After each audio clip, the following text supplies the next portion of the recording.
शीतला शोभुनारे मी ना झाडू कामगारमध्ये होते. माझी मुलगी पळून गेली 25 तारखेला. मी त्यांना म्हणजे केस नोंदली. त्यांना माहिती होतं मुलगी कुठे आहे ती. पण त्यांना मी म्हणायचे ज्या माणसांचे फोन चालू आहे तुम्ही मुलगी घेऊन या. ते काही गेले नाही. तर मला दुसऱ्या दिवशी म्हणले ताई तुम्ही पैशाचं बोला, मी मुलगी घेऊन येतो.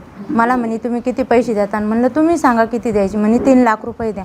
म्हणलं दादा माझ्या हातावरलं पोट आहे. म्हणलं मी 3 लाख रुपये नाही देऊ शकत. नाही म्हणे ते मला 5 लाख देते, तुम्ही 3 लाख द्या, मी तुमची मुलगी आणतो. त्यांनी मला मुलगी आणली 4 तारखेला. माझ्याकडून डायरेक्ट 1 लाखाला 5,000 रुपये कमी असताना तेवढे पैसे माझ्याकडून घेतले.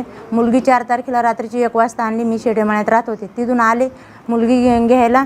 तर त्यांनी मुलगी इतापी शाळा म्हणून संगमनेरला तिथं नेऊन टाकली. तिथं त्यांनी 8 दिवस ठेवली. आणि असं त्यांनी सांगितलं की तिची आई भेटायला आली तर भेटून द्यायचे नाही, मुलाचे घरचे तिला यायचे भेटायचे आणि जायचे. त्याच्यावर त्यांनी सोमवारी आणली. माझ्या घरचे माणसं आले. मुलगी यायला तयार झाली. 5 मिनटात साहेबनी मुलीला सांगितलं तुला घरी नेऊन हाणमार करते, तुला इकडे येऊन देणार नाही. 5 मिनटात मुलगी बदलली. मुलगी त्यांनी नेऊन सोडली परत तिथं. आणि मला न विचारता मुलगी परत त्यांनी रिटर्न तिथून तिकडं मुलाच्या पाठीमागं लावून दिली. त्याच्यानंतर मुलीच्या नावा माझ्या 2.25 एकर जमीन आहे. मला 8 दिवसानंतर त्यांनी फोन केला, बोलून घेतलं. मी म्हणलं मी आता दवाखान्यात मी आज नाही येऊ शकत, मी उद्या येईन असं म्हणले. मी दुसऱ्या दिवशी 10 ते 11 वाजता आले. मग त्यांनी मला दोघांनी, बोरसे साहेबनी आणि खांडवाले साहेबनी त्यांनी मला ऑफिसमध्ये घेतलं. ते दोघं बोलले आणि मग खांडवाले साहेब मला बाहेर येऊन बोलले ताई तुम्ही ती मुलीच्या नावची जमीन घ्यायकरता तुम्ही 5 लाख रुपये रेडी ठेवा. मुलगी आमच्या गाडीत घेऊन आमचे 4-2 माणसं येऊन तिथं तुमच्या आष्टीला जमीन तिच्या नावची तुम्हाला खरेदी करून देतो असं ते मला म्हणलं दादा मी माझ्या भावांची त्यांची चौकशी करते आणि मी तुम्हाला फोन करते असं म्हणून मी तिथून निघून आले.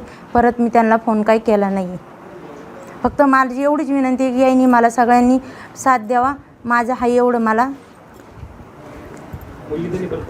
नाही पाठवली. पैसे नाही दिले. परत पैसे नाही दिले त्यांनी मला मी त्यांना म्हणलं माझे पैसे तरी करा, तर नाही दिले त्यांनी पैसे. म्हणले आम्ही माझ्याकडून 95,000 रुपये घेतले, म्हणजे 5 कमी 1 लाख रुपये घेतलेले आहेत. त्याची पावती पण माझ्याकडे. डाग मोडून पैसे दिलेले आहेत मी. रात्रीचे 9-11 वाजता त्यांना पैसे दिलेले आहेत मी. खांडवाले साहेबकडे. काय पुरावे पाहिजे?